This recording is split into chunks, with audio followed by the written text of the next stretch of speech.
জাবালে নূর পবিত্র কাবা শরীফ থেকে মাত্র 2 মাইল দূরে অবস্থিত। এর নাম হেরা গুহা হলেও বিশ্বব্যাপী জাবালে নূর বা জাবালে হেরা নামেই বেশি পরিচিত। জাবালে নূর অর্থ হল নূর বা আলোর পাহাড়, কেননা এ পাহাড়েই আল্লাহর পক্ষ থেকে হযরত মুহাম্মদ সাল্লাল্লাহু আলাইহি ওয়াসাল্লামের উপর সর্বপ্রথম বরকতময় আলোকিত কুরআন মজিদ নাজিল হয়েছিল, যা শুধু মুসলিম উম্মাহ নয় বরং বিশ্ব মানবতার জন্য নূর বা আলো। সে কারণেই এ পাহাড় বিশ্বব্যাপী জাবালে নূর নামেই পরিচিত। এই গুহায় হযরত জিবরাইল আলাইহিস সালাম সর্বপ্রথম প্রিয় নবী হযরত মুহাম্মদ সাল্লাল্লাহু আলাইহি ওয়াসাল্লামের কাছে কুরআনের বাণী নিয়ে এসেছিলেন, আর এখানেই বিশ্বনবী হযরত মুহাম্মদ সাল্লাল্লাহু আলাইহি ওয়াসাল্লাম ধ্যানে মগ্ন থাকতেন। এ পাহাড়ে ওঠা একদমই সহজ ছিল না তখন। এর উচ্চতা প্রায় 1000 ফুট এবং মুহাম্মদ সাল্লাল্লাহু আলাইহি ওয়াসাল্লাম ধ্যানমগ্ন থাকার জায়গাটি খুবই ছোট। এর মধ্যকার জায়গা এতই কম যে প্রথম দেখাতেই বিস্ময়কর মনে হবে, যা লম্বায় 4 মিটার আর পাশে 1.5 তথা 1.5 মিটার। উচ্চতায় ভালোভাবে সোজা হয়ে দাঁড়ানো কষ্টকর, যদিও সমতল থেকে পুরো পাহাড়টির উচ্চতা প্রায় 1000 ফুট। এ পাহাড়ের প্রায় চূড়া সংলগ্ন হেরা গুহায় 610 খ্রিস্টাব্দে আল্লাহ তাআলা পবিত্র কোরআনুল কারীম নাজিল করেন। যদিও এর আগে প্রিয় নবী হযরত মুহাম্মদ সাল্লাল্লাহু আলাইহি ওয়াসাল্লাম অনেক সত্য স্বপ্ন দেখতেন, যা ওহীর সমতুল্য। রাসূলুল্লাহ সাল্লাল্লাহু আলাইহি ওয়াসাল্লাম হেরা গুহায় ধ্যানমগ্ন থাকা অবস্থায় সর্বপ্রথম হযরত জিবরাইল আলাইহিস সালাম কোরআনের ওহী নিয়ে হাজির হয়েছিলেন।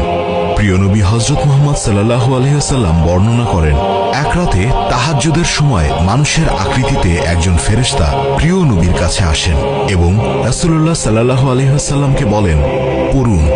উত্তরে রাসূল সাল্লাল্লাহু আলাইহি ওয়াসাল্লাম বলেন, আমি পড়তে জানি না। তারপরও ফেরেশতা তাকে আরো 2 বার পড়ার অনুরোধ করেন। সে 2 বারও প্রিয় নবী জানালেন, আমি পড়তে জানি না। শেষ পর্যন্ত ফেরেশতা হযরত জিবরাইল আলাইহিস সালাম কোরআনের 96 নম্বর সূরা আল আলাকের প্রথম 5 আয়াত পাঠ করেন।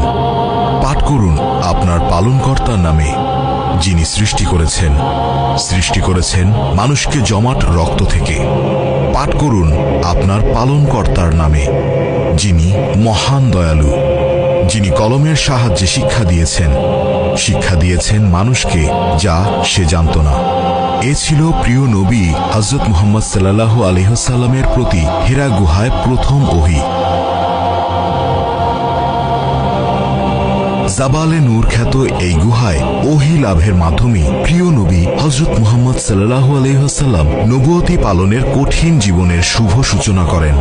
কেননা তিনি যখন ওহী নিয়ে হেরা গুহা থেকে পাহাড়ের অর্ধেক নিচে নেমে আসলেন, তখন তার কানে একটি কণ্ঠের আওয়াজ আসে, হে মুহাম্মদ, আপনি আল্লাহর নবী আর আমি জিবরাইল। হেরা গুহায় যেদিন প্রথম জিবরাইল আলাইহিস সালাম ওহী নিয়ে আসলেন, সে রাতটি ছিল প্রিয় নবী সাল্লাল্লাহু আলাইহি ওয়াসাল্লামের জন্য কঠিনতম একটি রাত। সে রাতে হযরত জিবরাইল আলাইহিস সালাম বিদায় গ্রহণ করার আগ পর্যন্ত প্রিয় রাসূলুল্লাহ সাল্লাল্লাহু আলাইহি ওয়াসাল্লাম তার দিকেই তাকাতেন, দেখতেন।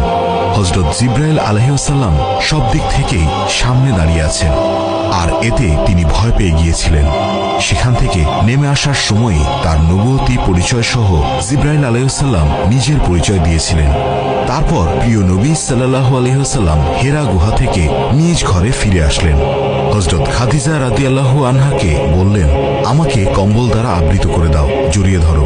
হেরা গুহা থেকে কোরআনের প্রথম ওহী নাজিল হওয়ার পর থেকে দীর্ঘ 22 বছর 5 মাস 14 দিন সময়ে মানব জাতির জন্য সংবিধান হিসেবে প্রিয় নবী রাসূলুল্লাহ সাল্লাল্লাহু আলাইহি ওয়াসাল্লামের উপর ওহী নাজিলের মাধ্যমে পুরো কোরআনুল কারীম অবতীর্ণ হয়, যার শুভ সূচনা হয়েছিল জাবালে নূরে থেকে। আর এ ঘটনার পরই প্রিয় নবী হযরত মুহাম্মদ সাল্লাল্লাহু আলাইহি ওয়াসাল্লাম মহান আল্লাহ তাআলার সর্বশ্রেষ্ঠ এবং সর্বশেষ নবী এবং রাসূল হিসেবে পৃথিবীতে আত্মপ্রকাশ করেন।